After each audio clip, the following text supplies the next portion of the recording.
said last week, we're going to do some review. Now, I know some of the stuff we're going to go over, it's been a while since we covered it, so I just want to see what you know, and I just want you to remember that all of this, it all ties together.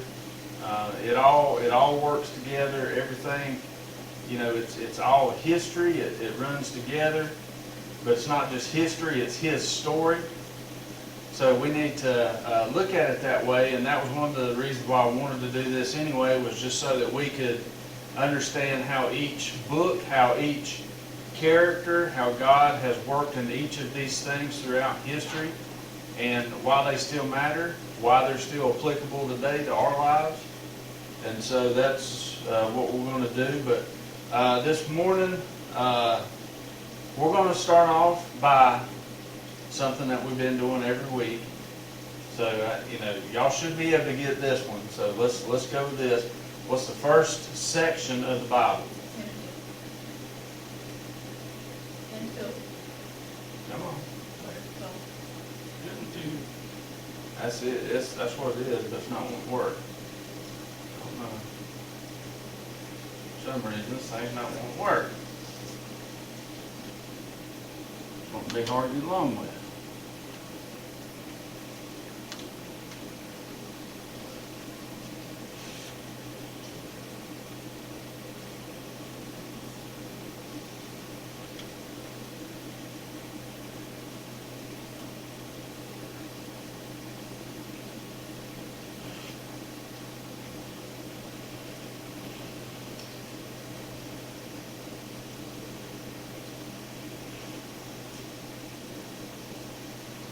There we go.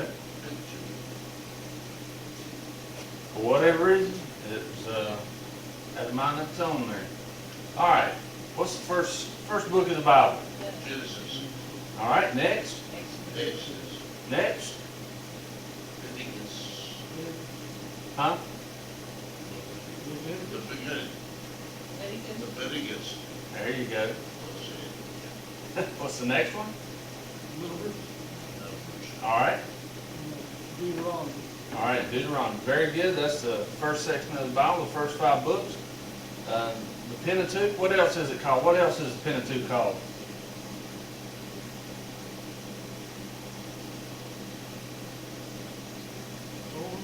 Yeah, the Torah. What else is it called?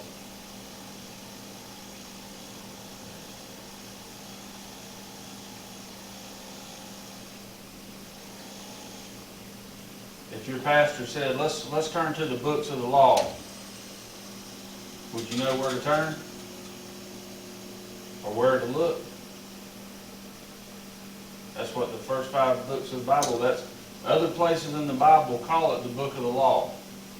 So when you read in the Bible, it's important to know the different names of it. The law and the prophets, you'll see Jesus refer to it as that. Sometimes it's just called the law. And so that's talking about the first 5 books of the Bible. So it's important, like I said, as you're reading through the Bible, when you get something like that, to know what it is, because it is called by different names. All right, so that's the first section of the Bible. What's the next section of the Bible? History. History. All right, what's the first book of history? Ruth. Nope.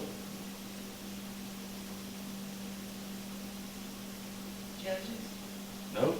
Esther. Huh? Esther. No, y'all all over it.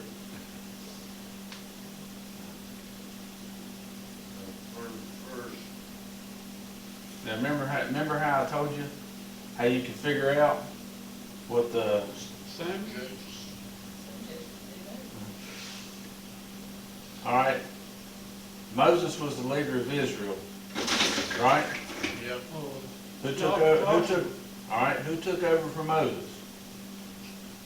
Joshua. Joshua. Yeah. All right. So the last time you see Moses is in Deuteronomy, before Joshua takes over. So that's how you can. That's how you Okay. how you kind of relate that is Deuteronomy and then Joshua, and that goes from Moses to Joshua. So it is Joshua. What's next? Judges. Judges. And then Ruth, Ruth, yep, next. first, Chronicles, first Chronicles. No, Samuel, there you go. Okay. First and second Samuel. Second. Yep, what's next? First Kings, Okay, Second Kings. then. Ronnie, you said this one.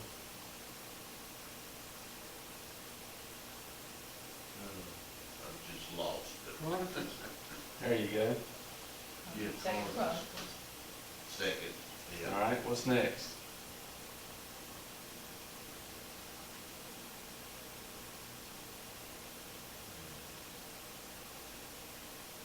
Ezra, Ezra, what's next?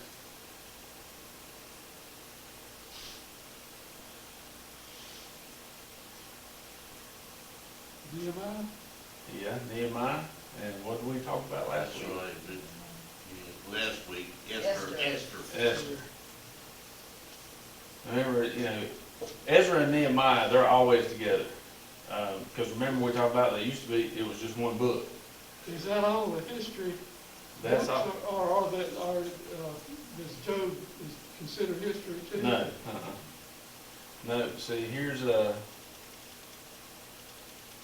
right, all your history, there's 1, 2, 3, 4, 5, 6, 7, 8, 9, 10, 11, 12. So you got 12 history, but 6 of those are actually just 3 because they were just one book and they split them up, so. But that's your history section. Now, the next section we'll cover, we'll start in next week. You see, don't include, well, let's see. Don't include, First and Second Samuel too? Yeah, that was in there. Okay. Yeah. But next week, we'll get into what's called the wisdom section. And that includes Job, Psalm, Proverbs, Ecclesiastes, and Song of Solomon. So that's what we'll cover starting next week. And we'll start with Job, because that's the first one we'll get to. The Proverbs isn't in there, and the wisdom? Yeah, I said Proverbs. Okay, Yeah. I'm sorry. Yeah, so it's 5 books. Job, Proverbs, Psalms, Ecclesiastes, and Song of Solomon. So those are your 5 wisdom books. All right, so like I said, some of this review is going to go back a while, and some of this is just to refresh your memory because you need to know some of it. You don't need to know it like I do unless you just want to. Some of it's just information, but it could help you in some regards just to have a little bit of understanding. But one of the very first things that we did when we started this was we asked this question: how did we get the Bible? And so I gave y'all a sheet there, that paper that I gave y'all.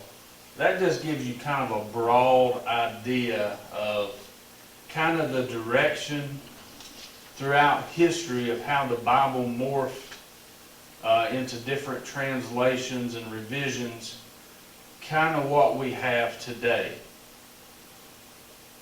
So when you look at that, you can see the different translations and how they came out of things. Some of the translations are just revisions of older translations. But one of the questions I'll ask is something you probably need to know is, what are the original languages of the Bible?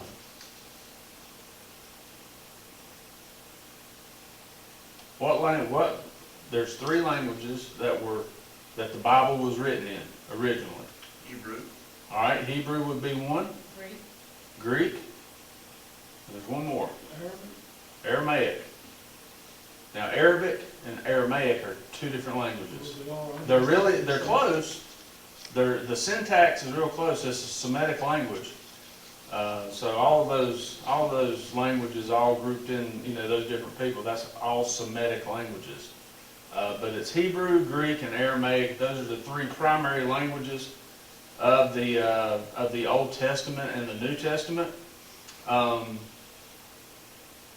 Do you know what? Do you know kind of where some of the Aramaic is used? Some of Daniel, and I believe some of Nehemiah were recorded in Aramaic. So there's not a lot of the Bible that was translated from Aramaic, but there was some. Predominantly, it was translated from Hebrew.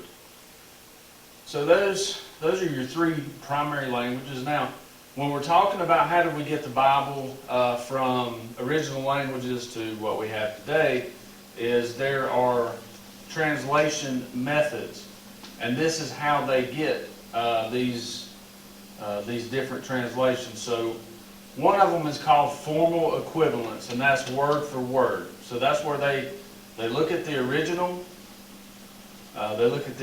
language, and they look at the grammar, the nouns, the verbs, punctuation, spelling. They look at all those things, and they try and get it as close as possible to the original text. Now, every single one of them,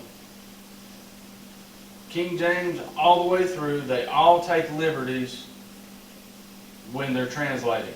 Because if you read the original Greek or Hebrew or Aramaic, it does not sound like what you read in the Bible. Have you ever taken a second language? Well, if you ever read like a transliterated language, it's in another language, a lot of times the way that their sentences are structured, they're backwards from the way that English is, how we do it in English. Well, Hebrew and Greek are the same way. Hebrew was worse, but the way that they structured sentences, the way that they did a lot of things is very different than how we do it in English. So if we were to translate them literally, how we see them in the original languages, it would not make sense to us. Sometimes they'll use, like I've said this before, like they will use two words back to back. A lot of times they will see, you'll see the, the, the, You'll see that in a sentence. Have you ever written a sentence with the in it? And so, a lot of times as you're reading, it doesn't translate to quite like how we do. I'll see if I can give you an example here.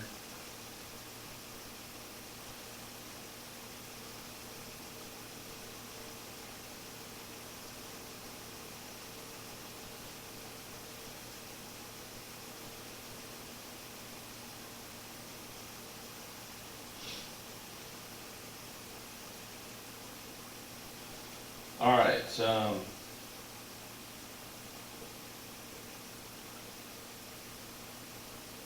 this is what I had it on earlier.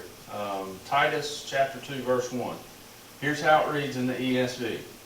But as for you, teach what accords with sound doctrine. Period. All right, so that sounds like normal English to us, right? Okay, so the Greek would basically read this way. As for you, but speak the things which are fitting for sound doctrine. So it doesn't sound the same. And even then, even with that, there was a little liberty with that. So, you can see that one there was probably a little closer than some, but you get the idea. And so every group that has came along that has interpreted or has translated the Bible, interpreted is different. Translating the Bible from one language to another, they all take certain liberties, but they try and get it as close as they can. But this formal equivalence, they try and get it word for word. They try and get it as close as literally possible, while still keeping it kind of coherent in English. What about, like, translating King James, the difference between King James and NIV? Okay, now the King James, when it was first translated, it was translated from older manuscripts, primarily that had been translated from the Latin Vulgate. And these are some older manuscripts, but they tried to go by the word for word. They went by this method here. But they used the Old English of the time when they translated it. Right. Now, there's words that we use in modern English that do not, that didn't translate. You know, there were words in the King James that they didn't have words for what they were trying to translate, so they made up words. And see, that's the hardship that you have trying to translate. Especially when you're doing something into a different language, it makes it difficult. But the King James went by this method, and they tried to get it as close as they could. But then you had, like the ESV goes by this method. The NASB goes by this method. There's several others. But then there's another one. There's two primary ways of translation. Formal equivalence, which is word for word, and then you have this one, dynamic equivalence, which is thought for thought. So they'll take the whole sentence or the whole thought there in that sentence, and they'll translate it that way. And so they, like if there's a repetition of an idea or a thought, you may see a shortening of a sentence. You know, we call that being redundant. It doesn't, when they do that, it doesn't change the doctrine. It doesn't change any of the foundational issues that we have in our faith. And so it's just a translational method. The NIV this is what the NIV is. It's a thought for thought. But the NIV in some ways, or this approach here in some ways, they try and they dabble in a little bit of both the word for word and the thought for thought. So, you know, as they're translating, they have a huge group of people who are working through this. And that's typically what you'll find with most translations is you don't have one or two people translating, you have groups of people. And when you have a large group of people like that, it's a lot harder to try and like interject your own interpretation into it. But there are some like that. There are some Bibles out there who do have some of their own interjection in that. But the other method that is used, and it's one I don't particularly care for, and that's paraphrase. And you'll find that with the Message Bible. You know, the Message Bible, you know, if you're trying to explain something to a small child, I can see some relevance where you could use this. But really, this one's more open to interpretation. And so as far as like using it to study or using it to teach out of, I would avoid it at all costs because they're not good for that. And then I forget what the name of, there's a Bible by the Jehovah's Witnesses, and they don't stick to any of these. They just you know, whatever. They just interpret it however. And so you can see the danger in that. And there are a few Bibles out there that have been interpreted by one or two people, and there's obvious flaws with those. But most of our translations that we have today, they're good translations. They're translated a little bit differently, a little bit different method. but they're all working towards the same thing. They're trying to translate it as accurately as possible while also making it so that we can understand it in English.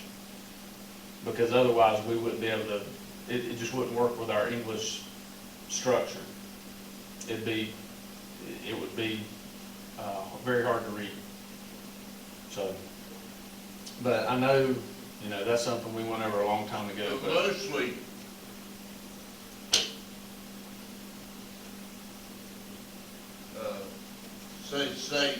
say the Pentecostal, they only use the King James Version. and that's fine if they want to do that. I know people who are partial to it, and that's fine. I mean, the King James worked for hundreds of years before, we had some other translations. But, as far as people who do serious study, things like that, you need to have more than one translation. And I think if anybody's going to be preaching or teaching, I think they need to have some idea of how the Bible was translated. I think that would be a big help. In other words, if they really get into teaching, they could use either or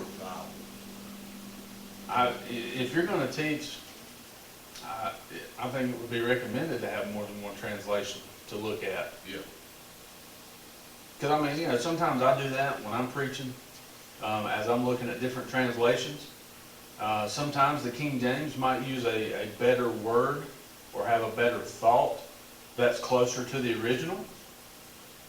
Sometimes the ESV does, sometimes maybe the NASB does, maybe sometimes the NIV does.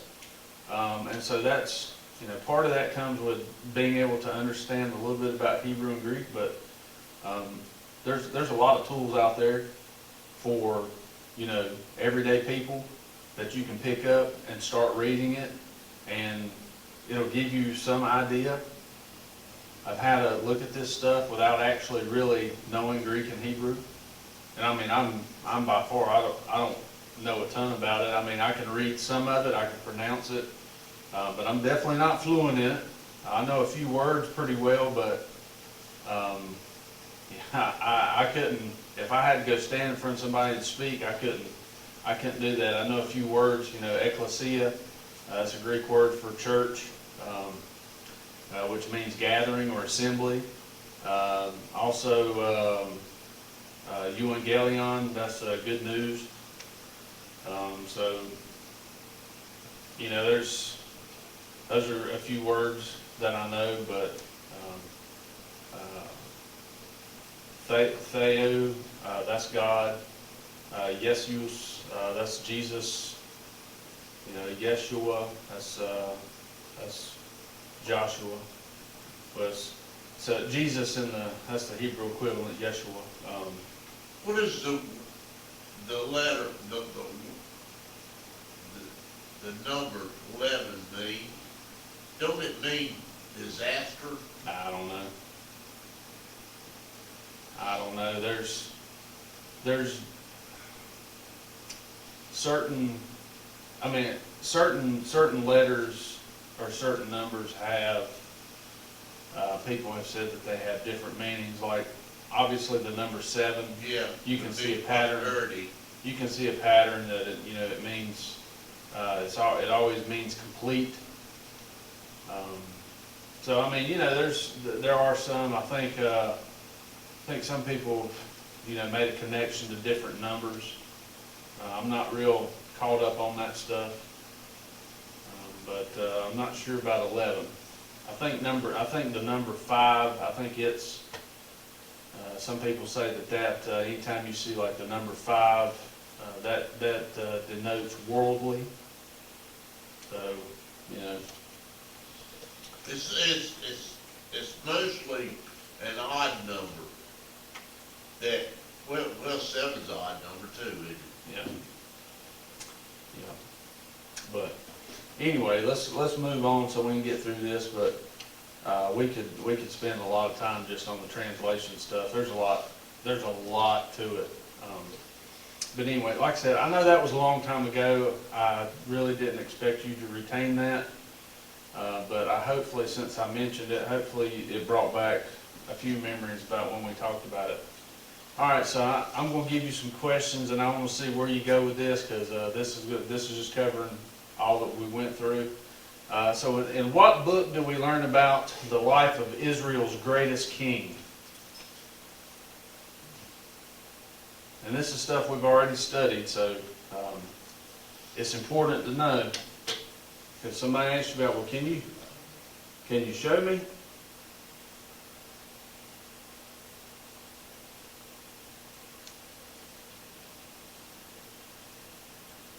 Wouldn't be Deuteronomy, would it? No.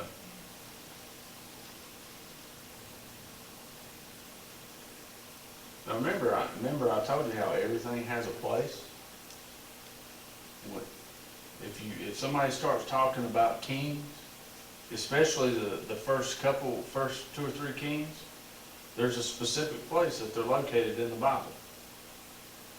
And whenever you're talking about these specific kings, you can narrow it down even further with where they're at.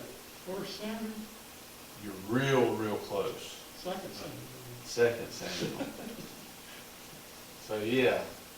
So who is Israel's greatest king? David. David.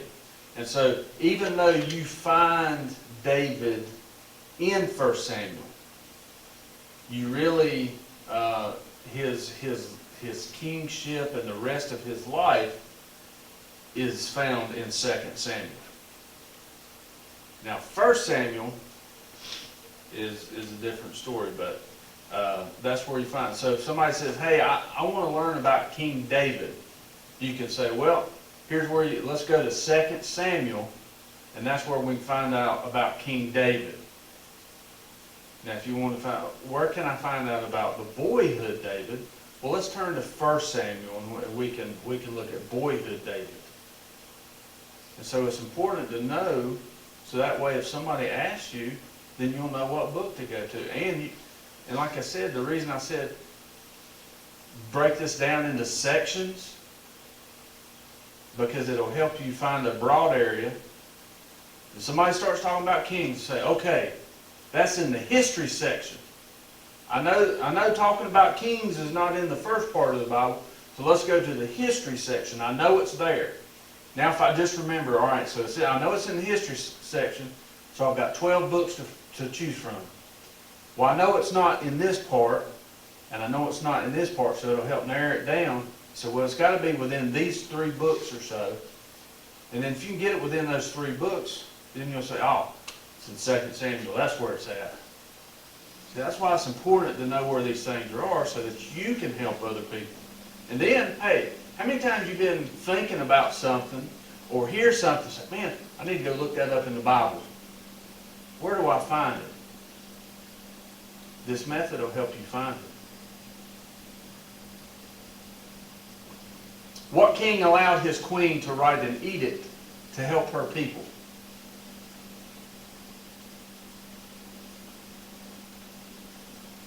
This one ought to be real fresh in your memory.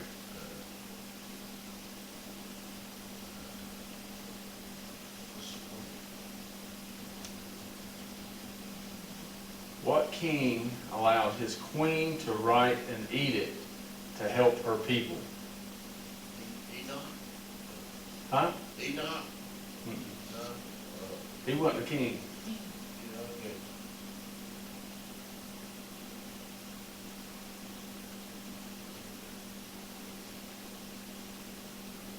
We just talked about it last week.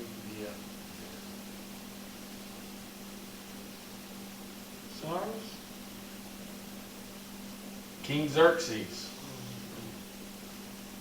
Remember, we talked about it last week. King Xerxes. Remember after the plot with Haman? Yeah.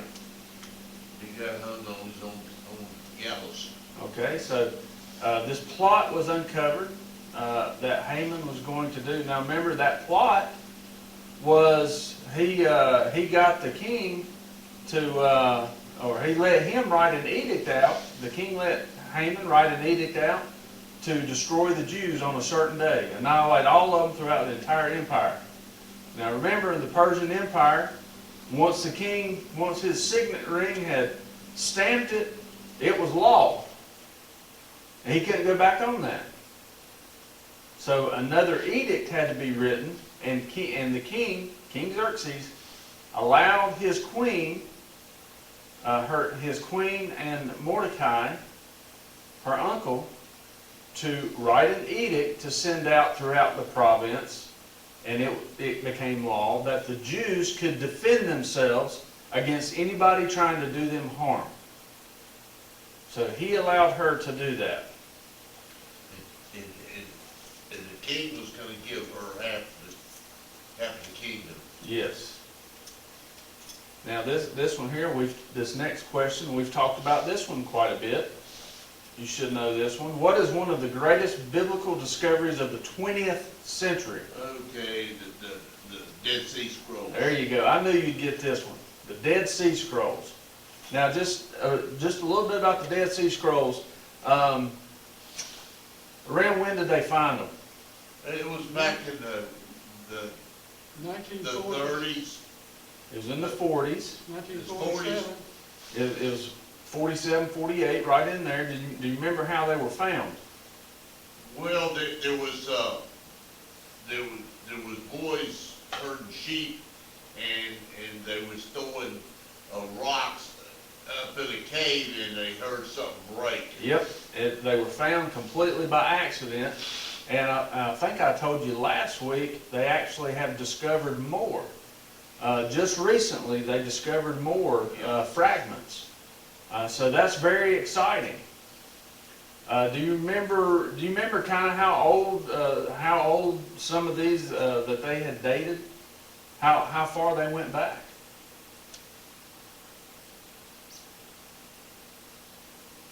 It was way before Jesus. Yeah. About the oldest one that they've dated is probably around 300 BC. So these things are 2,300 years old. Now, what was the one scroll that they found in its entirety?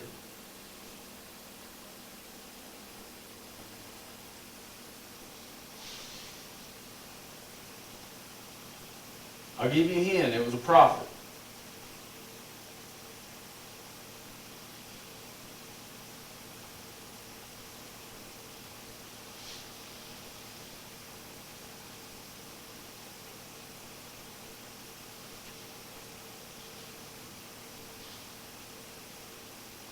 He's got a pretty long book named after him.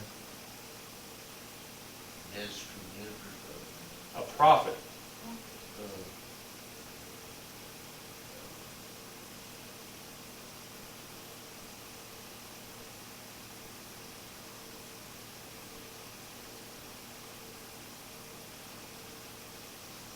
Isaiah. Isaiah's a prophet, right? Yeah. And just here's a little extra nugget for you. He's the most quoted prophet in the New Testament. Jesus quotes him more than anybody else. The other writers also quote him more than anybody else. Some say that there's as many as 60 direct quotes, and there could be even more indirect quotes that are attributed to Isaiah. So Isaiah is mentioned quite a bit in the New Testament.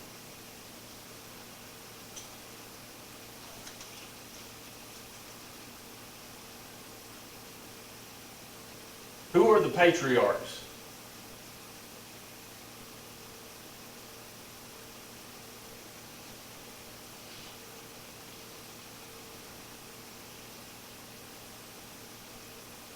I'll give you a hint. Whenever in the Bible, whenever you read it, it says the God of. Abraham. That's one. There's two others they always mention, and they're all family. Isaac. That's another one. What's the next one? Moses. Nope.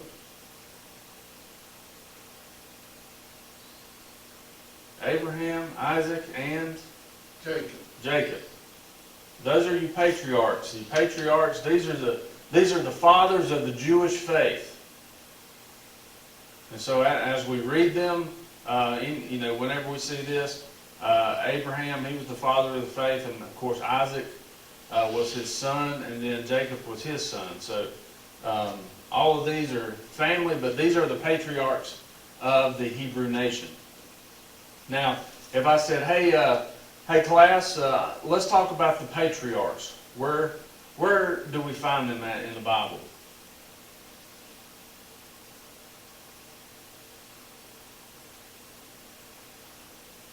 Where do you read about Abraham, Isaac, and Jacob?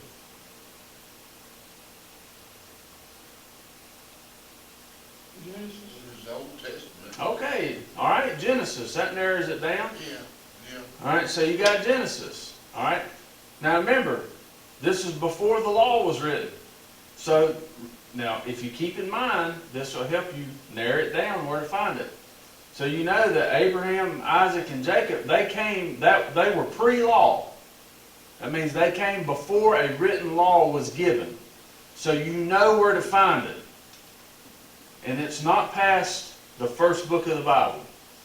Pre-law is Genesis. Now, you can narrow it down even further. Do you know about where to find it in Genesis?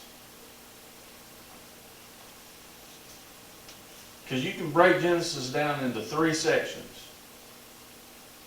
And the patriarchs, there's a section there on the patriarchs.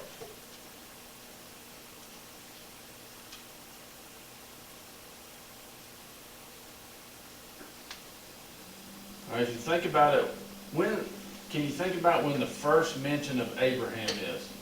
Do you know about what chapter? I'm just guessing that it's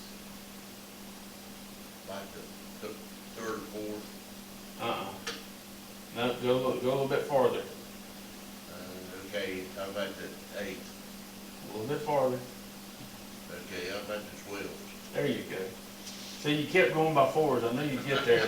If you kept with that pattern, I knew you'd land on it. So I'm glad you kept with it.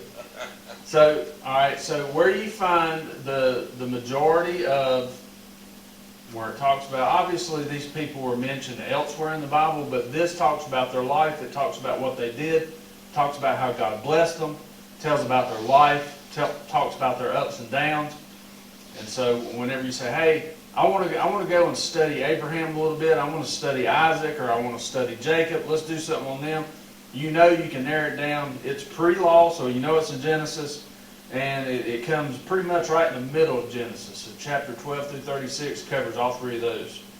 And we do see Jacob later on after this, but the focus is not on Jacob. The focus is on somebody else, which we'll get to that later.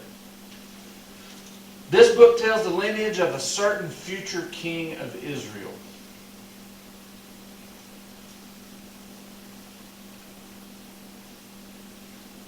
David? That's the king. So you got that part right. What book was it? What book was it in? It's a short book, and it's right at the very end of it. But it tells us exactly who, it goes through David's lineage. Talks about his great-grandfathers down.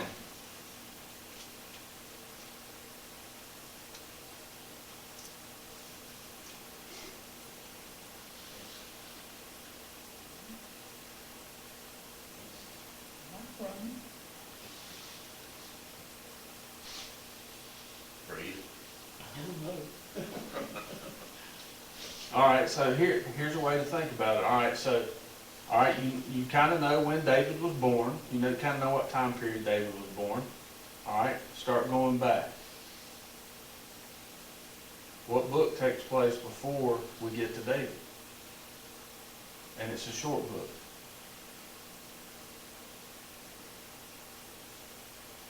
Ruth? There you go. It's the book of Ruth. At the very end, Yeah. at the very end of the book of Ruth, because that little book of Ruth is a lot more important than people give it credit for. So we need to, give it the credit that it's due, but it does talk about how David's grandfathers came to be. And that was because of Ruth and Boaz. And so, like I said, right at the very end of the book of Ruth, that's where you have this lineage laid out, and that sets the stage for what's coming. All right. Next question. Which king was the last to rule a united Israel?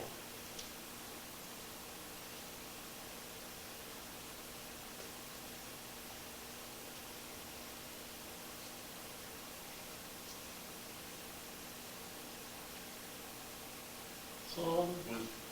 There you go. It was Solomon. Now remember, here's an easy way to remember this.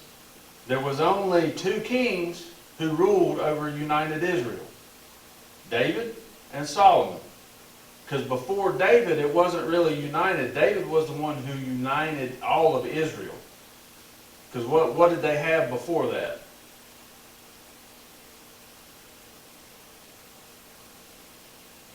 There was, If they weren't united, they were broke up into pieces. What were those pieces called? Tribes. Tribes. Because remember, you had the 12 tribes of Israel. David united the tribes to have a united Israel. So again, say, hey, I want to talk about King David. I want to talk about a united Israel, so that you can narrow it down and you can find out the section it's in, and you can narrow it down even further. did the tribes, were they scattered? No, the tribes were, whenever they went through the land allotment, that's where they ended up at. So you can read about that as they cross into the promised land, they start divvying out the land mass. Yeah. And remember, the Levites, they didn't get a piece of land because the other tribes were supposed to, the Levites got cities. And so they were supposed to take care of the Levites wherever they were. So that's why the Levites didn't get their own chunk of Israel. But yes, King Solomon was that king. He was the last king to rule over a united kingdom. Now, you could say that if you wanted to be super technical, you could say his son ruled over a united Israel, but it was under them that they became a divided kingdom. So, but Solomon really was the last king to rule over a united kingdom throughout his time. What book do we find the Hebrew people in bondage? Exodus. I figured you'd get that one. That is Exodus. Now, I mean, that one's pretty cut and dry because we know where that's at, and so we know it comes after Genesis. Here's a question. See how you do with this one. Which world superpower destroyed Judah in 586 BC? Assyria. Huh? Assyria. Mm-mm. Babylon. What'd you say? Babylon. The Babylonian Empire. That's important. It's important to know because as you're reading through certain books of the Bible, like we'll discuss this when we get in Isaiah, but you'll find out that in Isaiah, as you're reading through it, Isaiah will jump back and forth from the 2 kingdoms.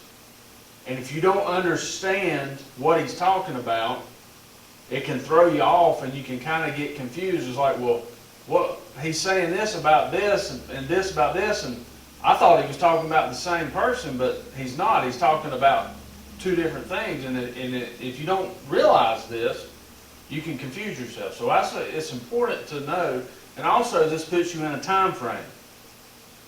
You can figure out, so well, when did the captivity happen? Because remember Jeremiah, he prophesies captivity.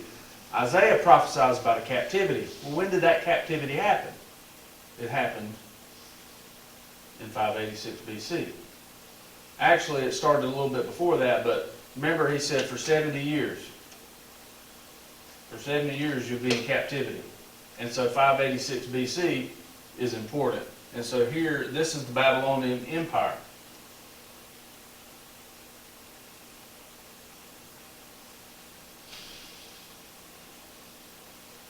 Now, should be able to get this one. What book covers the wandering in the wilderness? Now, it covers a little bit of it in, there's about 3 books that it covers, but there's one that primarily covers it, and that's the one I'm looking for.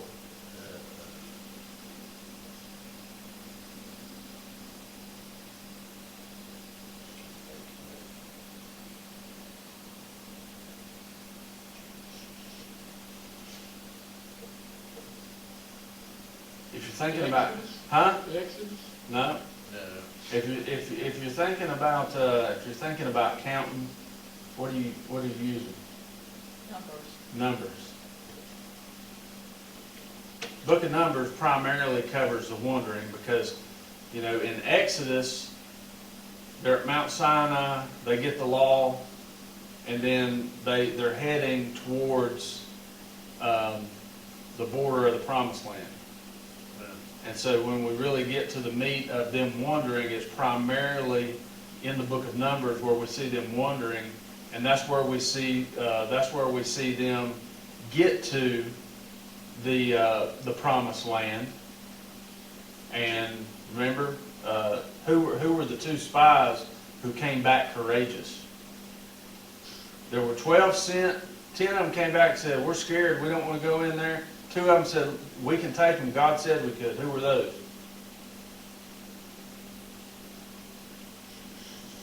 Caleb and, Caleb, that's one. I can't think of the other. Who took over for Moses? Joshua? Joshua. Yeah, Joshua and Caleb.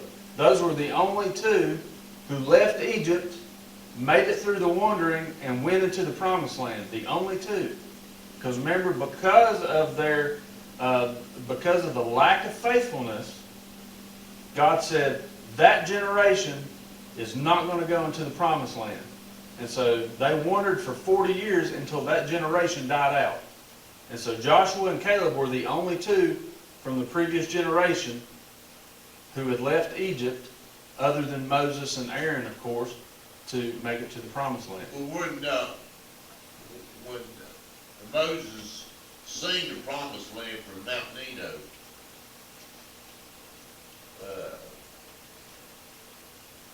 was that, right now it's Jordan. What was it then? So that would have been,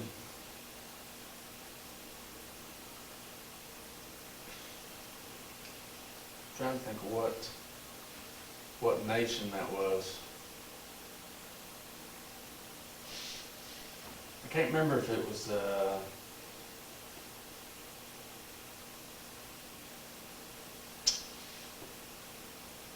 think it was Edom.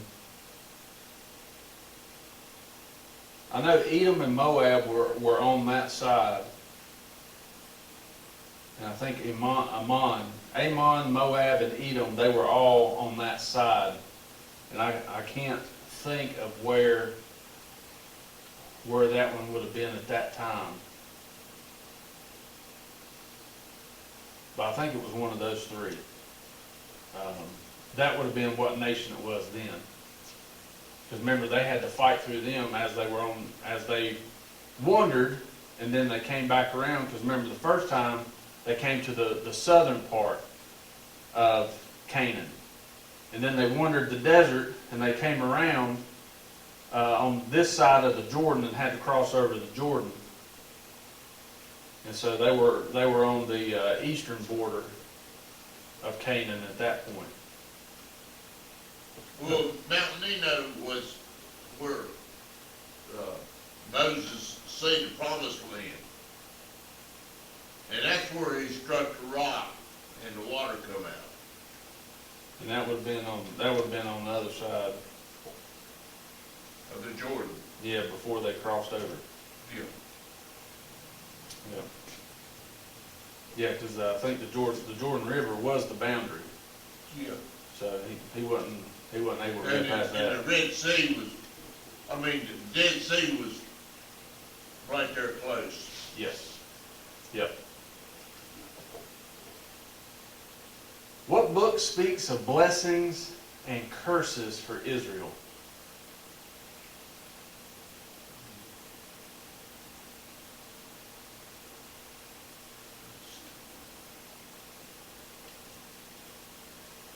This is one of those books, if I say, hey, I know there's a book in the Bible that talks a lot about if Israel listens to the law and does what God wants them to do, commands them to do, that he'll bless them.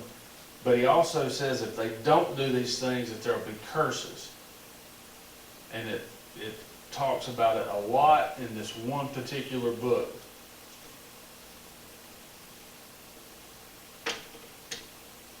Now, you can narrow it down. Now he's talking about here blessing Israel and cursing Israel based on the law. So where do we find the law at? In the Old Testament. All right, in the Old Testament, let's narrow it down. Where do we find the law at in the Old Testament?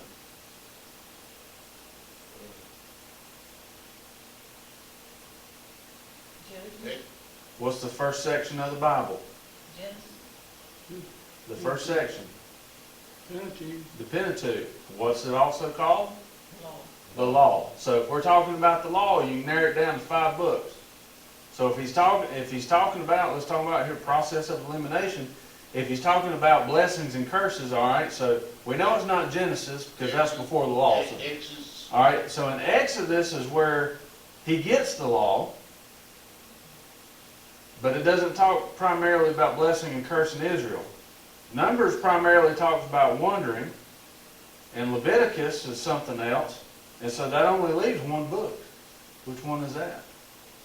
Deuteronomy. Deuteronomy. Remember when we were covering Deuteronomy, I said there are phrases and words that are repeated over and over again. Blessings and curses are 2 words that are repeated often. And so, so like I said, maybe you don't have an idea. Maybe you say, you know what, I kind of remember that verse a little bit, and I remember it said something about blessing Israel and cursing Israel. If you can narrow it down to Deuteronomy right there. You may not get it down to the exact chapter, but at least you'll know, hey, that's in Deuteronomy. Was that the verse that says, who will bless Israel? Let's see, bless Israel. The ones that bless Israel, I can't remember that. I'm sorry. Well, it's repeated. Blessing The Israel. ones that bless Israel will be blessed, and the ones that curse Israel will be cursed. I'm not sure exactly where that's at, but a good bet it might be in Deuteronomy, since it's talking about those 2 things specifically. But it's also part of the law. Deuteronomy is part of the law because he re-talks about some of the law there. And so, these are just things that'll help you navigate your way around the Bible if you just kind of know where they're at. So, Deuteronomy, talking about blessing and curses, Deuteronomy is the place to go. Next question, what is the 400-year period called when God sent various leaders to help Israel? Now, in your defense, this was one that I actually did from home because at that time, we weren't having Bible study, and I was doing it online. So we didn't actually meet when we covered this one. But again, we have kind of talked about it though, at various times.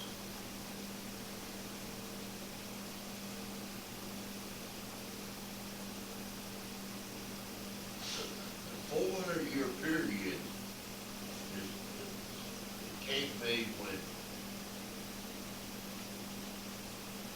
the children of Israel was in Egypt, in bondage. Mm-mm. No, and here's how you narrow that down. All right. So when you look through Israel's history, you look through Genesis, a lot of their time, especially toward the end, was spent in Egypt. All right, so it's not really there. Well, then if you get over into Exodus, who were your primary leaders in Exodus? Moses and Aaron. When you get into Leviticus, Numbers, and Deuteronomy, who were the leaders? Moses, Aaron, Joshua. And so you know it's not there because there's only just a couple people. Now, if you're talking about, okay, well, what other, since we're talking about, we know it's not in the law or the Pentateuch, and we've only covered the Pentateuch in history, all right, so I know it's in the history section. All right, so let's start thinking about the history. All right, so God, over this period of time, God sent various leaders. Now, kings were different, right? Kings weren't just leaders. These were people that took office one way or another, but they weren't just various leaders. There was some stability, at least somewhat, with kings. So when you look at the period of kings that we've covered, say, well, it wasn't that period. All right, so that narrows it down. So you've only got really a couple books.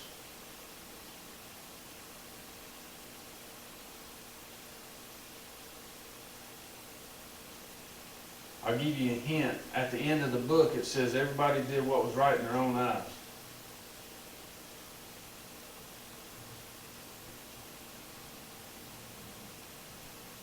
The setting of the book of Ruth took place during this time.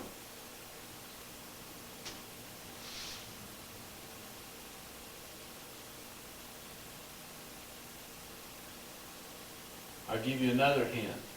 Samson was one of them. And Deborah.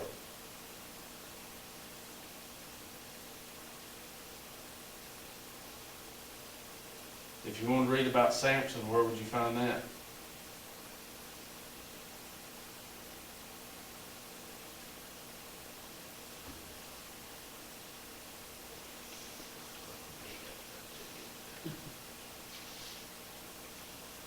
Judges. There was different people. They all came at different times, and it all happened over a 400-year period.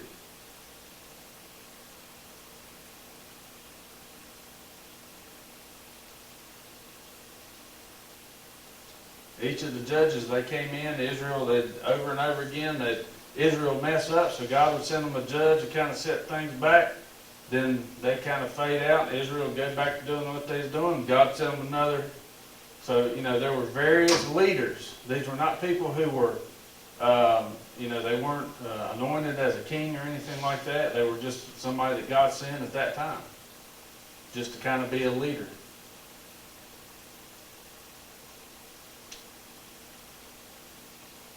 Where can we find Israel's first king?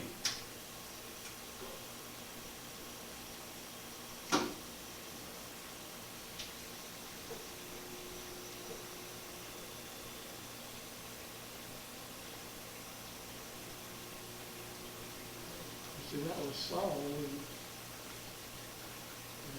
Where would we find Saul?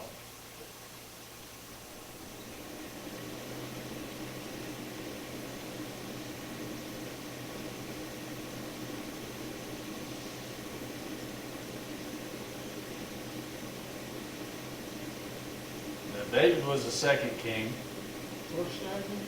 There you go. So, if David was the second king, and we learn about his kingship in 2 Samuel, then we must learn about Saul in 1 Samuel. So that's why I'm telling you, it's important to keep track of this. You think I'm just telling you this stuff just so I can give you just random information. I'm not. This is so it'll help you find stuff in the Bible. If God gives you a thought, you say, well, hey, I know it's in this section. I know it's somewhere in this book. And there's certain things that are only going to happen in these books. And so that when you hear about Saul, the first king, it's in 1 Samuel. So you know that you don't have to go looking in all the other 65 books of the Bible.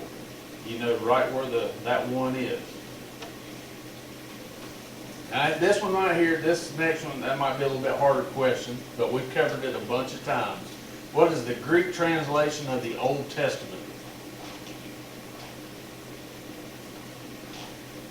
It means the 70. Septuagint? There you go, Fred, the Septuagint. I know I was hoping Barbara was here, because that's one she can remember, but she can't never say it. But the Septuagint,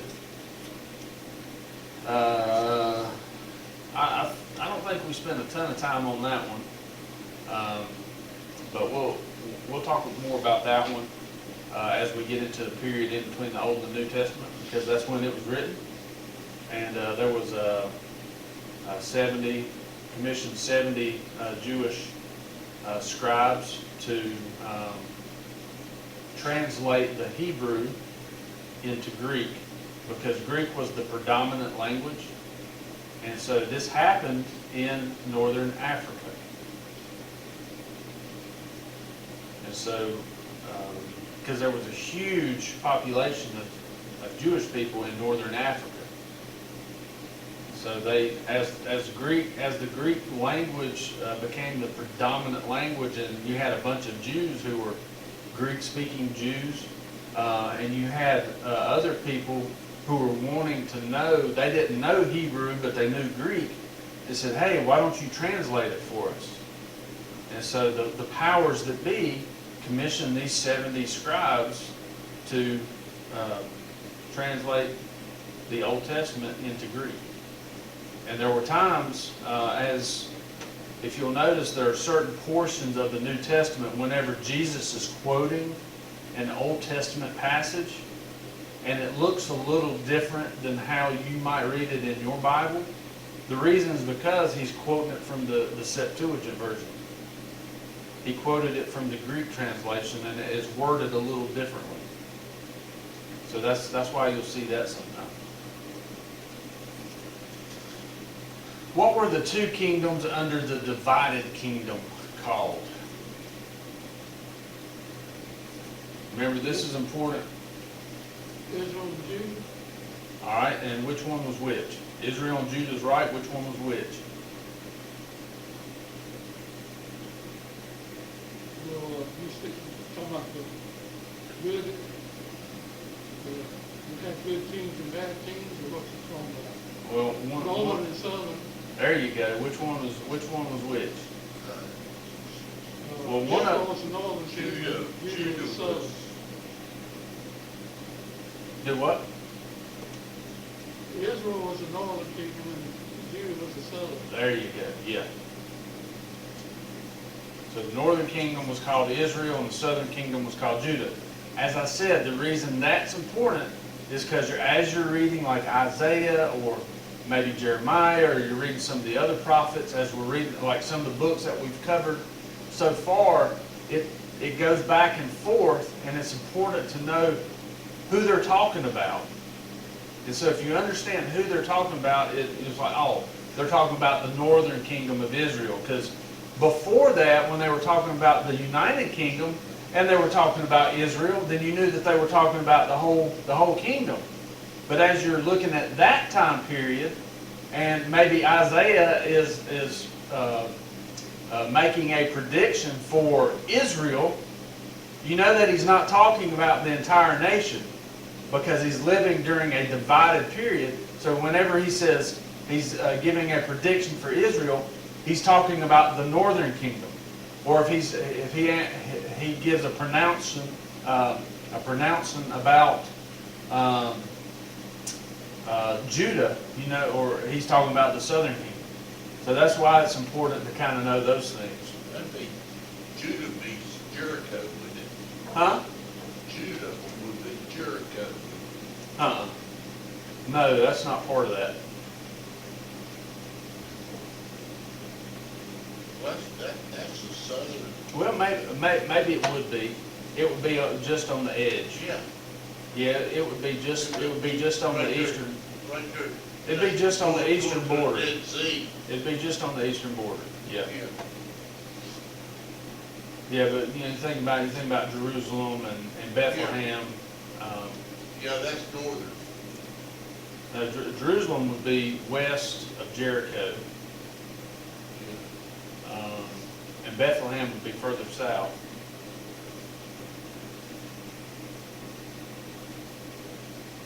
Not far. What are the main differences between the books Kings and Chronicles? This is important.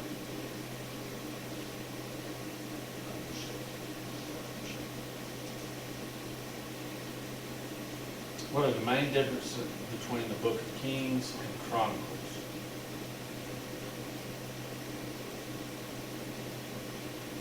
Fred, you kind of touched on it just a second ago.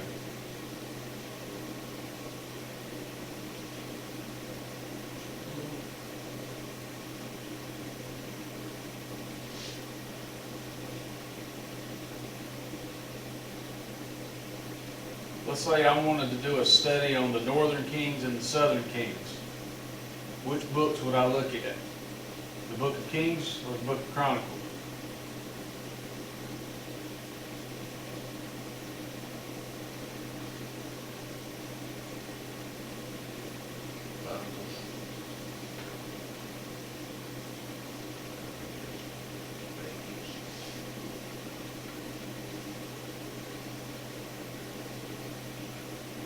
All right, the book of Kings covers the northern kings and the southern kings. Now, a lot of it, when you read 1 Kings, 2 Kings, 1 Chronicles, 2 Chronicles, a lot of it seems like the same material, and a lot of it is. But there's something that's in Chronicles that's a little bit different. Because in the northern kingdom, or in Kings, it talks about the kings from the north and the kings from the south. It talks about them fighting and warring with each other. But when you get into the book of Chronicles just covers the southern kings, the kings of Judah.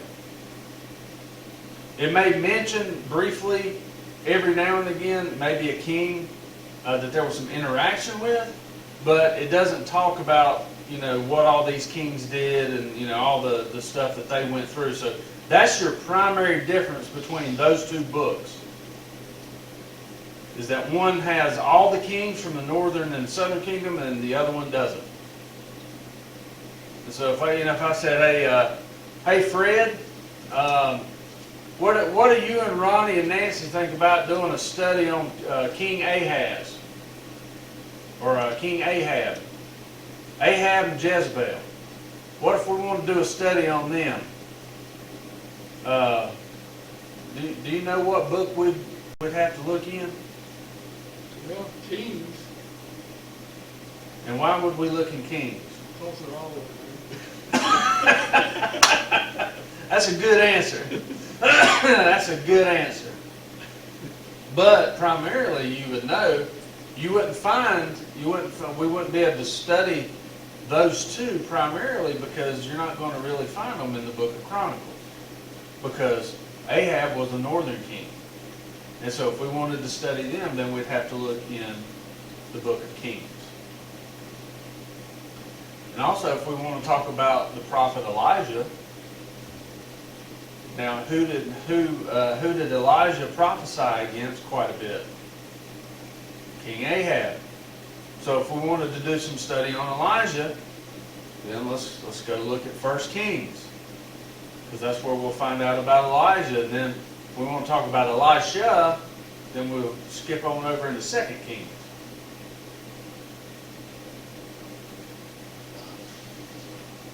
So it's important to know if you want to read or study those.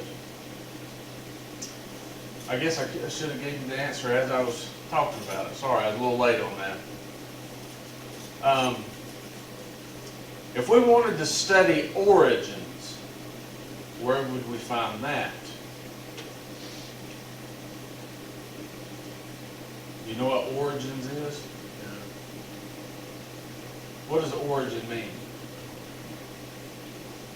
If I wanted to find the origin of something. The difference? No, the origin, if I was tracing it back to where it Ancestor? began. Origins mean beginnings. Genesis? Yes, you would find it in Genesis, all right? Now, what do we find in origins?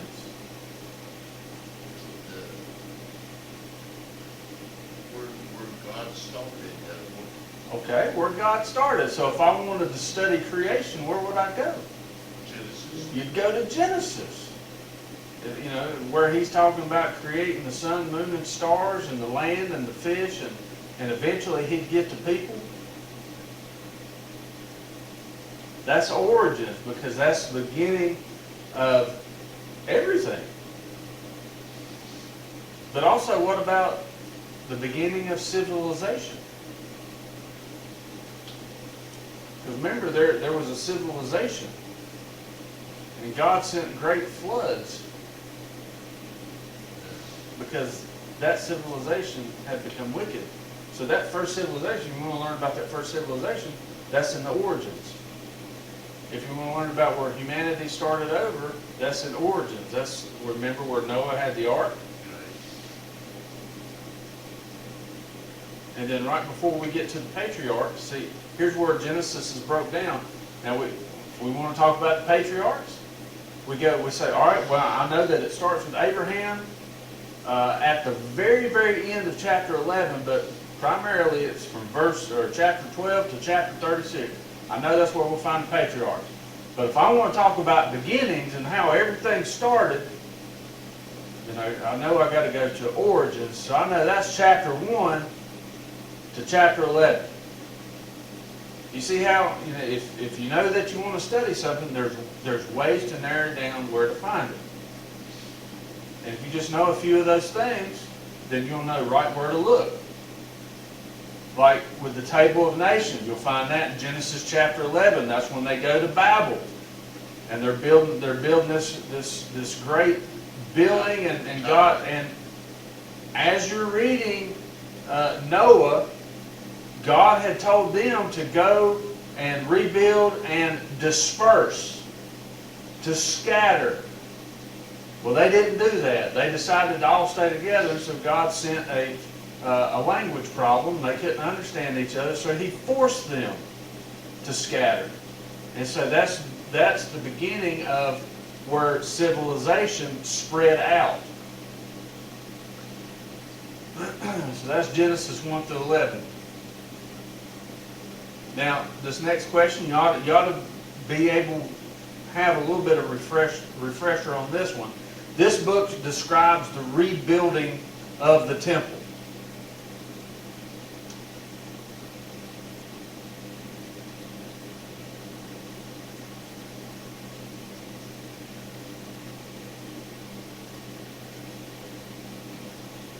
We just studied this recently.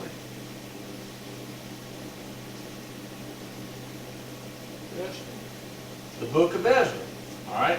So, again, here's a way to kind of think, all right, well, if he's talking about rebuilding the temple, so this means that this is the second temple. So I know that the first temple was destroyed, and I know that they were taken captive, so it had to be after that. So after the captivity, they did something first. The very first thing that they did was rebuild the temple in Jerusalem. And we find that in the book of Ezra. So that's a way to just kind of deduce that and pinpoint it if you know the time frame. Now, here's the next one. This one's real close. This book describes the rebuilding of the walls of Jerusalem. We just did discuss that. What book do we find this? If the book of Ezra talks about rebuilding the temple, and they rebuilt the walls next, so what book would that be?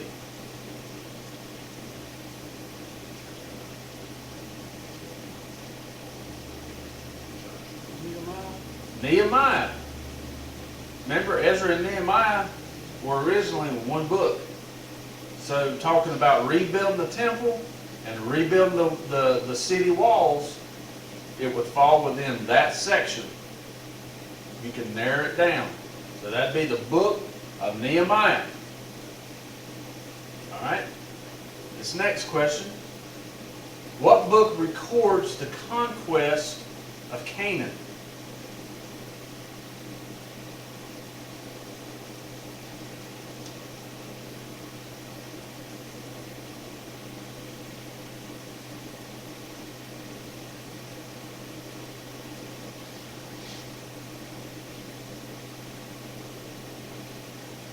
All right, let me give you a hint.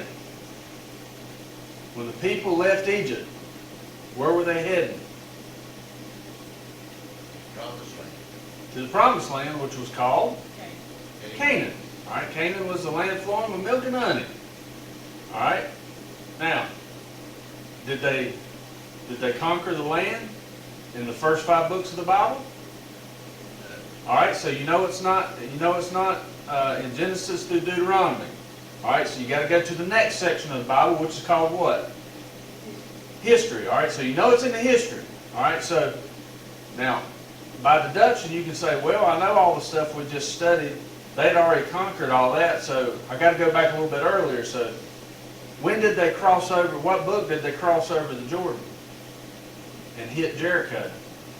Joshua. Joshua. Joshua talks about the conquest of the land, because they can't divvy up land unless they go in and conquer it.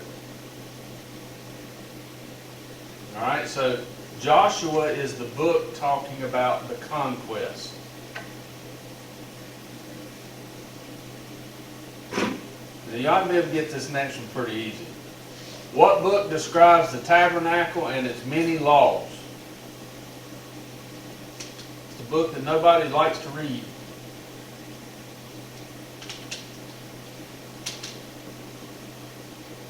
Because it's got nothing but laws in it.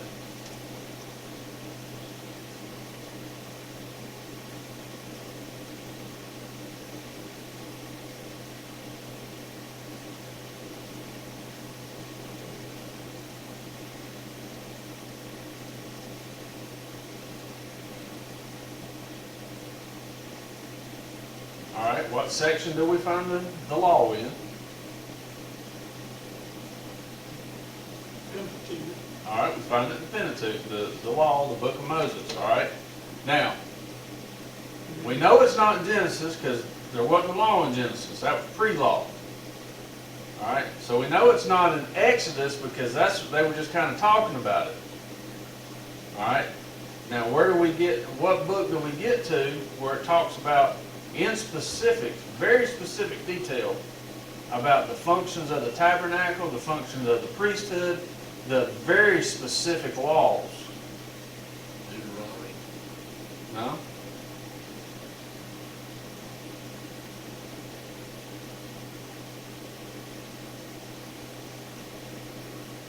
What tribe didn't get a land allotment?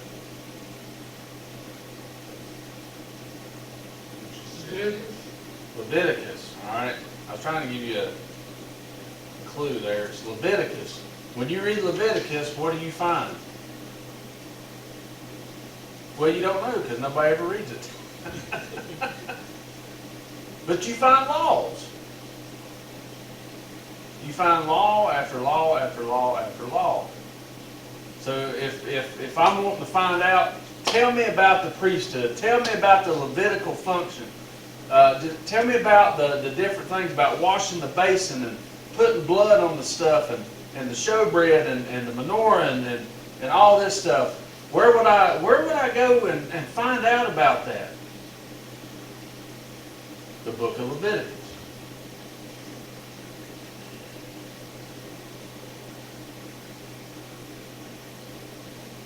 Which world superpower destroyed Israel in 722 BC? That would be Assyria. That would be the Assyrian Empire. And the reason this is important, again, it has to do with time frame. The Assyrian Empire came in and destroyed the northern kingdom of Israel in 722. Some say 721. But give or take a few months here or there. It's not that important. We know that it did happen around that time. So we know that they took over during that time. So, like I said, that's important to know, because then we see what happens with Judah over the next 100 years, or the next 120 some years. Because then we see Babylon came in and they took over and they destroyed the southern kingdom, Judah, in 586 BC. Remember, we already covered that one. Which world superpower ruled during the time of Ezra, Nehemiah, and Esther?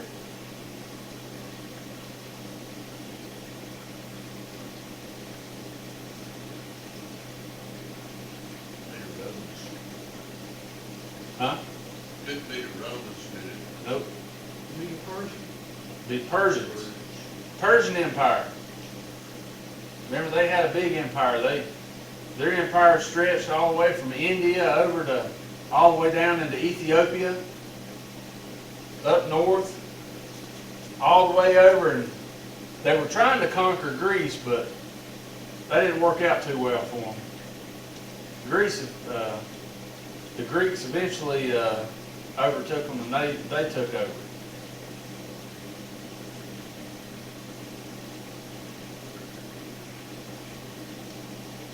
Who is the queen who saved her people from total annihilation? Esther. Yeah, I knew that one. We just covered that one. Queen Esther. All right. King Xerxes is also called by this name.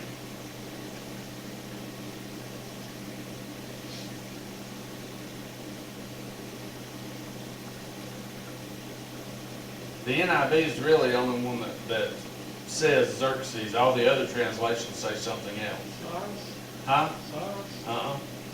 Cyrus. It's a hard name to pronounce, but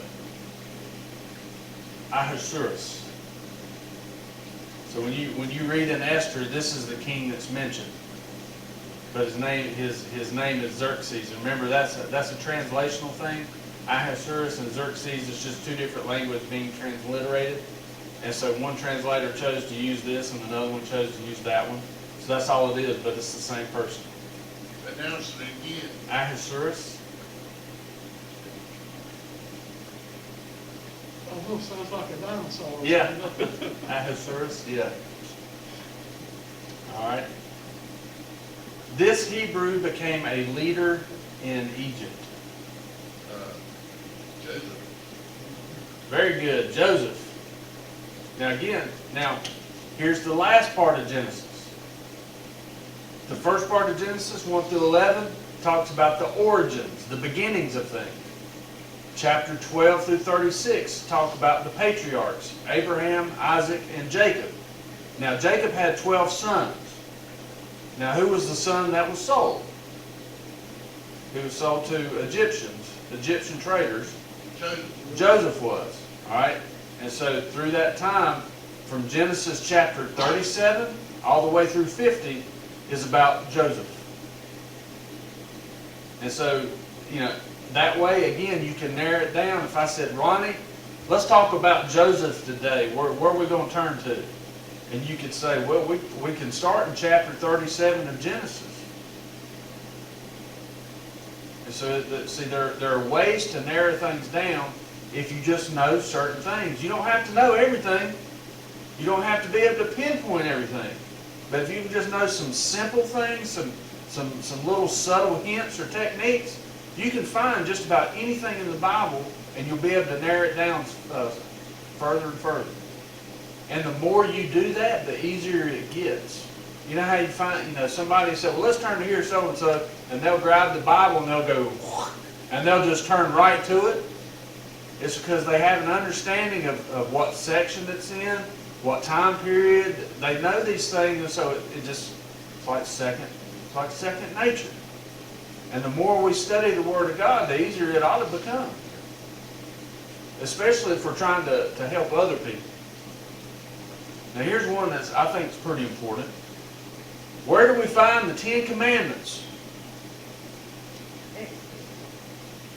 Very good. The book of Exodus. Now, all right, so you know that, and you know it's in Exodus. What chapter do we find the Ten Commandments?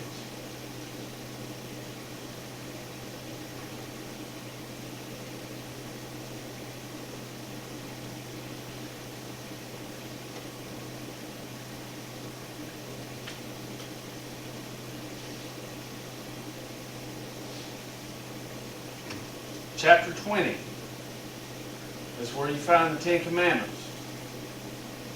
Can you list the Ten Commandments? They have no other God before All right, let's start with the first one. All right, Ronnie, you got that one right. You shall have no other gods before me. What's the next one? me. Honor your father and mother. Not yet. What's the next one after this one? It has to do with this one. But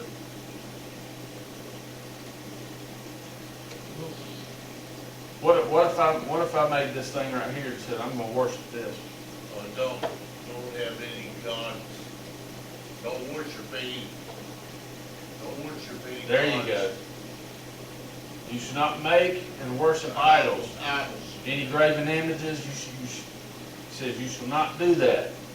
All right, so the first and second one, you can kind of get them because they're similar in language. All right, what's the next one? Honor your father and mother. Honor your father and mother.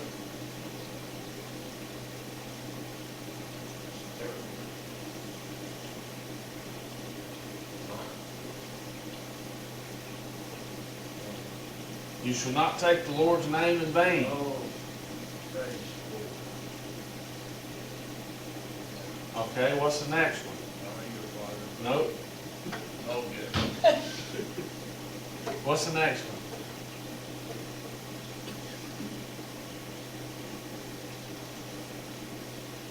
It's about keeping a particular day holy. Sabbath day over. Remember the Sabbath and keep it holy. Now, Ronnie, I know you dying for this next one. Yeah, honor your father. Honor your father and your mother. All right, what's the next one?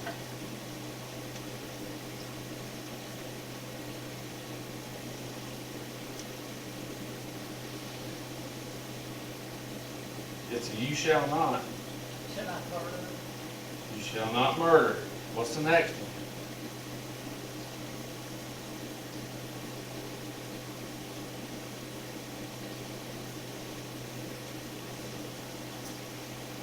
Something you shouldn't do. Don't lie. Adultery. You shall not commit adultery. What's the next one? Hear somebody say something about don't lie. Yeah, I did.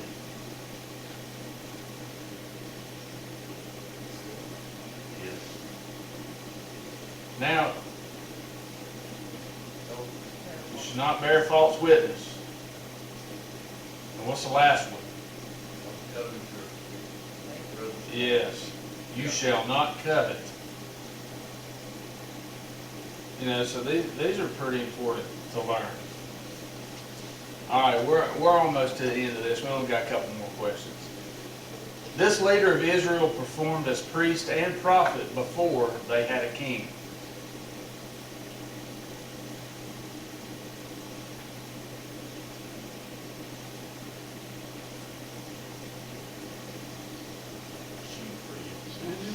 Samuel. He's got a book named after him. Because remember, he performed as priest. Remember, this at the close of the Judges, at the end of the time of Judges, was when the people were wanting to start having kings. And so, remember, God was talking to Samuel. And so there was so he was performing the priest function.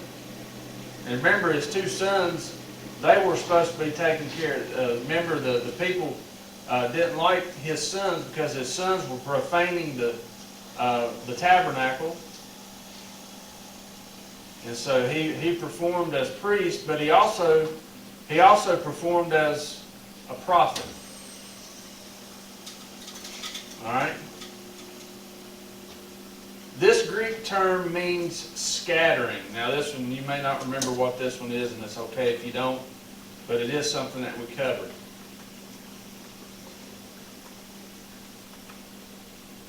This Greek term means scattering.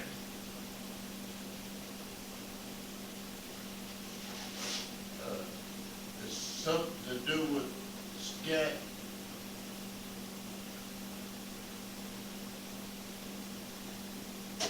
Starts with a D.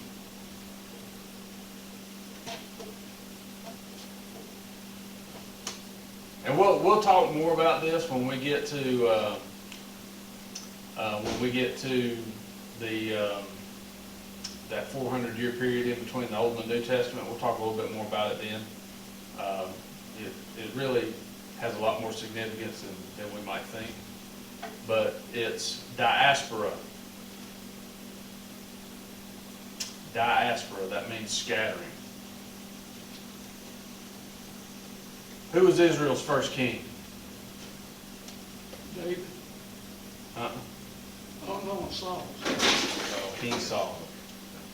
All right, so that's all the review we got for today, and you know, really didn't cover anything too difficult, but I just want y'all to remember the reason that we're doing just kind of a summary over the Bible is so you'll know where things are. So not only to help yourself, but so you can help others possibly find things in the Bible if they ask you a question. If you're studying the Bible and you're like, man, I know where that's at, just let me think about it for a minute. And if I say, can y'all help me find where the law's at in the Bible? Where would I look? I know that I would look somewhere in the first 5 books. If I just start skimming through the first 5 books, I could find that. But even then, if I know a little bit more about it, I say, well, if I want to talk about the law, I know it doesn't say nothing about the law in Genesis, so I know not to look in Genesis. So that narrows it down to 4 books instead of 5. Well, if you had a tablet and just ask the tablet the law of the Bible, books of the law of the Bible, would it come right to it, It may. or your phone or anything? I guess it could. I had never tried it. I guess you could try Well, it. I tell you, a lot of people in our church, well, even the preacher, all he uses is a tablet. Yeah. But I still like seeing people care about them. Yeah. I'm just old-fashioned. It almost makes it feel like it's too easy just to say, hey, where's this at? And then that way you ain't got to flip through the Bible. Have you ever been flipping through the Bible, looking for something and land on something else and you get to reading it? You know, that was God. I mean, I use mine. I have, I've got a Bible app on here. I use it every once in a while. If I'm out somewhere and I'm talking with somebody about the Bible and I don't have a physical Bible, I know where, kind of to look or whatever. Or, so if me and somebody's just getting into a deep discussion and we start talking about a particular word and, I can use my search function on that. So, I mean, there's things where it comes in handy. But just being able to open the Word of God and be able to look through it, I think that's very helpful. Yeah. All right, well, look, that's all I have today. Like I said, I just wanted to go over just review some of what we covered. We've been in this over a year now. It wouldn't have been a year by now, but we took a little time off because of COVID and everything. But and I know some of the stuff we didn't really get to go over together because I did the teachings online. So I knew some of that you may not be real familiar with, but I did want to go over just to kind of refresh you about where we are and as we closed up this section. So like I said, next week we'll start with the wisdom section of the Bible that covers Job, Proverbs, Psalm, Ecclesiastes, and Song of Solomon. That's cool. So, and because Job, Proverbs, and Psalms is so long, we're probably not going to go over it like we have some of these other books. Just like with Genesis, we didn't cover it chapter by chapter. We just kind of hit some of the high points. That's probably what we're going to do with some of these books, just because they are so long in length. If we tried to go through some of these chapter by chapter, we'd be here for a long time. And so like I said, this is not an in-depth study. This is just a summary of these things. I heard a preacher the other day preaching about Job, and they were talking about how much his wife, went through the same thing that Job did. Lost all her kids and the wealth and everything. Mm-hmm. And then what she said about, just turn against God and just cussing, she looked back and turned into a pillar of salt. That was faith right there. I mean, that was like a faith. Well, with her, I mean, you think about what she lost too. And they weren't just Job's kids, they were hers too. Yeah, that's what I'm saying. She was the one who birthed them. Yeah. But the thing that you get out of that is that she was basically telling Job, just admit that you did something wrong, whether you did or not, just admit it.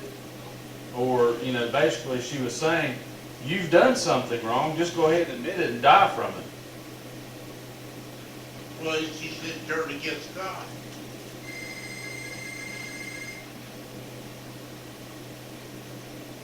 So, but we'll jump in. Deny God.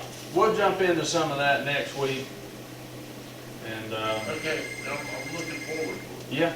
yeah, Job is an interesting book. And the reason it's considered a wisdom book is because it's considered like poetry, and so that's why it's grouped in that section. Proverbs, they're written in the form of poetry in a particular way. So that's why they're grouped together like that. But also, there's a lot of wisdom to be gleaned from the book of Job, and as well as the other books as well. So we'll get into that next week. Y'all got anything else? Well, I just want to say I appreciate you Well, I thank you. and love you and look forward to every Wednesday. I do too, and I appreciate y'all coming, hanging out. And I know sometimes I give y'all a bunch of information. Some of it might seem useless, but I assure you it's not useless. I assure you can use it in some way, hopefully to help yourself or somebody else. Just like somebody did me one day. I used to think some of this stuff, I was like, man, I don't need none of that stuff. But then I found out, I was like, yeah, you know what, I probably do need some of that stuff. So it's helped me a lot, and I just want to share it. What God has shared with me, I want to share with you. And I just hope that you're learning something, some stuff that you didn't know before, an easier way to read the Bible. Well, when we get to heaven, we're gonna need a lot of this information. Communicate with the prophets and everything. Well, there's a song that says, we'll understand it all better by and by. Yeah. So I believe that. I believe we'll understand it better by and by. Praise God. Yeah. All right, well, that's all I have. Fred, you want to close out prayer today?